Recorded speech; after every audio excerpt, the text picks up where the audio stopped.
PM Shri പദ്ധതി നടപ്പിലാക്കുന്നതുമായി ബന്ധപ്പെട്ട് മന്ത്രിസഭാ ഉപസമിതി രൂപീകരിച്ച് ഉത്തരവിറങ്ങിയിട്ടുണ്ട്. വിദ്യാഭ്യാസ മന്ത്രി കൺവീനറായ 4-അംഗ സമിതി 1 മാസത്തിനകം റിപ്പോർട്ട് സമർപ്പിക്കണമെന്നാണ് ഉത്തരവ്.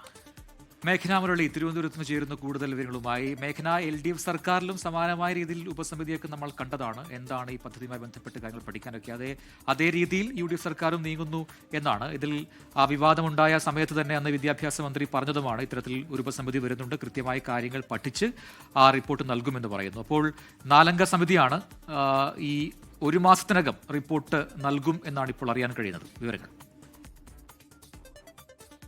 പ്രതിപക്ഷത്തും അതുപോലെ തന്നെ ഭരണപക്ഷത്തും വിമർശനങ്ങളും അതുപോലെ തന്നെ ഇതുമായി ബന്ധപ്പെട്ട വിവാദങ്ങളും ഒക്കെ നിലനിൽക്കുന്ന സാഹചര്യത്തിലും സർക്കാർ PM3യുമായി മുന്നോട്ട് പോകാൻ തന്നെയാണ് പ്രാഥമിക ഘട്ടത്തിൽ തീരുമാനിക്കുന്നത്. അതുമായി ബന്ധപ്പെട്ടാണ് ഇപ്പോൾ മന്ത്രിസഭാ ഉപസമിതിയെ രൂപീകരിച്ചിട്ടുള്ളത്. വിദ്യാഭ്യാസ മന്ത്രി N. ഷംസുദ്ദീൻ കൺവീനറായ ഒരു ഉപസമിതിയാണ് നിയോഗിച്ചിട്ടുള്ളത്. പ്രജിൻ സൂചിപ്പിച്ചതുപോലെ തന്നെ മുൻ സർക്കാരും ഇതേ മാതൃകയിൽ തന്നെയാണ് PM3 പദ്ധതി നടപ്പിലാക്കാൻ ശ്രമിച്ചത്. അതിൽ മുൻ വിദ്യാഭ്യാസ മന്ത്രി V. ശിവൻകുട്ടി അധ്യക്ഷനായിട്ടുള്ള ഒരു ഉപസമിതി മുൻ സർക്കാരിന്റെ കാലത്ത് ഉണ്ടായിരുന്നു. പിന്നീട് ആ പദ്ധതി മരവിപ്പിക്കുകയും പിന്നീട് മുന്നോട്ട് പോകുന്നില്ല എന്നൊരു നിലപാട് സർക്കാർ എടുക്കുകയുമായിരുന്നു.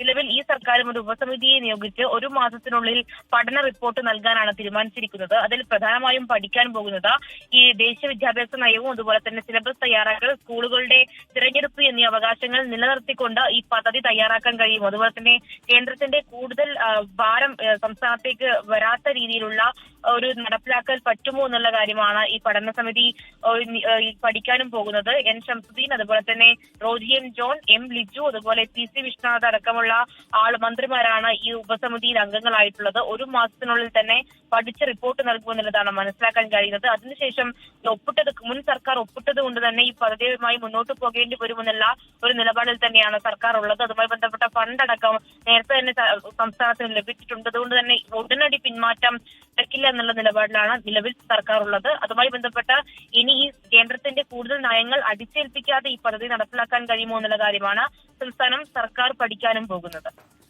ഓക്കെ, മേഘ്ന മുരളിയാണ് വിവരങ്ങൾ നൽകിയത്. വലിയ വിവാദങ്ങൾ എന്തായാലും ഇതുമായി ബന്ധപ്പെട്ട് നടക്കുന്നുണ്ട്. അതിനിടെ കൂടിയാണ് ഈ 4-അംഗ സമിതി ഇപ്പോൾ രൂപീകരിച്ചിരിക്കുന്നത് എന്നുള്ളതാണ്.